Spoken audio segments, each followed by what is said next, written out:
अब जंगल महल वाली जो बात आप कहेंगे, 3 से 4 जिले हैं, उसमें 40 सीटें थी जहां पे बीजेपी कम ले आई थी। मेरा मानना था कि उस बीजेपी को वहां से 30 सीटें खींच कर लाना होगा उन जगहों पे से। तो ऐसे ऐसे जगह हैं जहां पे बीजेपी को एक बल्क में मिलेगा। और मेरा मानना है कि जो मैं माहौल देखकर आया हूं, तो 4-5 ऐसे जिले हैं कि जहां पे लगता था कि टीएमसी का खाता इस बार नहीं खुलेगा। अच्छा, अब ये सब आंकड़ों को आप जब वहां जाकर देखेंगे या लोगों के विचार को देखेंगी, तो यही कॉन्फिडेंस बीजेपी को आगे बढ़ा रहा है। क्योंकि कार्यकर्ता जब देखता है कि पीछे जनता खड़ी है मुझे वोट देने के लिए, तो ज्यादा उत्साहित होता है। और जब कार्यकर्ता ज्यादा उत्साहित होता है, तो पार्टी का जो बड़ा लीडर होता है, जो पूरी तरह से होता है, उसके अंदर ज्यादा कॉन्फिडेंस बनता है। और पिछले देखिए 3 दिनों से अमित शाह जी वहां पे लगातार बैठे हुए हैं। हाँ, रात भर वो मतलब 3 बजे सुबह तक मीटिंग चली है वहां पे। तो ये रणनीतियां बन रही हैं।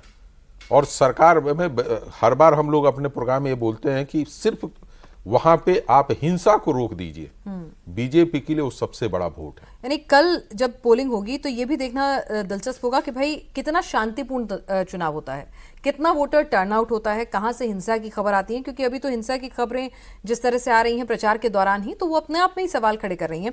तो जो सोर्स, जैमिंग, छापा, इससे मुक्त चुनाव कराने का जो सपना है इलेक्शन कमीशन का, अगर वो एग्जीक्यूट हो गया तो ये 59 से 100 हो जाएगा देवेंद्र। हाँ, सबसे बड़ा चैलेंज इलेक्शन कमीशन के लिहाज से वही है कि क्या इस काम को वो कर पाएंगे। पिछले विधानसभा चुनाव को अगर आप रेफरेंस उठा के देखें, तो पिछली बार विधानसभा चुनाव में बीजेपी के पास क्या था कि वो एक माहौल बना रही थी, लेकिन वोटर्स को उसके घर से बूथ तक पहुँचाने का वो सिस्टम नहीं था, अपने वर्कर के हिसाब से भी, और उस तरह से फोर्सेज भी नहीं थे। उस बार फोर्सेस के जो डिप्लॉयमेंट हो रहा था उसमें ज़्यादा था, अपने स्टेट गवर्नमेंट अपने हिसाब से सारी चीज़ें करा रही थी, तो वो माहौल नहीं दे पाया था लोग। पिछले 5 साल बीजेपी ऐसा नहीं है कि गृहमंत्री अमित शाह ने अभी चुनाव को ध्यान में रखे 1 महीना, 2 महीना, 3 महीना, 6 महीने पहले चुनाव की तैयारी की है। वो पिछले 5 साल उन्होंने बंगाल पे काम कराया है।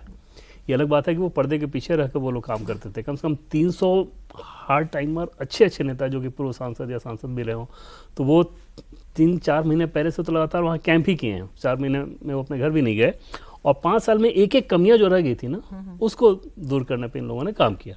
और उसमें जो सबसे बड़ी चिंता वही दिख रही थी, वो ये कि वोटर के अंदर का डर कैसे खत्म हो। तो अभी जैसे आंकड़े के हिसाब से देख लें कि अगर बंगाल पुलिस लगभग लाख 1.25 लाख के आसपास अगर है, तो 3 लाख के आसपास पैरामिलिट्री फोर्सेज रहेंगी। और वो पैरामिलिट्री फोर्सेज ऐसे जो कि स्टेट गवर्नमेंट के किसी डायरेक्शन पर नहीं जा रही है, मतलब अप्रत्यक्ष तौर पे भी, कानूनी तौर पे तो नहीं होता है कि सब कुछ चुनाव आयोग संभालता है, लेकिन प्रैक्टिकली तो कुछ और होता था। तो उन सारी चीज़ों को किया गया, और वही आपको नजर आएगा एक बड़ा फर्क। हालांकि टीएमसी के सामने ओवरऑल दोनों फेज मिलाकर अगर आप देखें, तो उनके सामने एडवांटेज ये है कि लगभग 80 सीट से वो अपनी काउंटिंग शुरू करेंगे। हाँ, लेकिन बाकी जो 214 सीटें हैं, वहाँ टीएमसी के लिए इस बार बड़ी मुसीबत होने वाली है, वो बहुत मशक्कत उनको करनी पड़ेगी।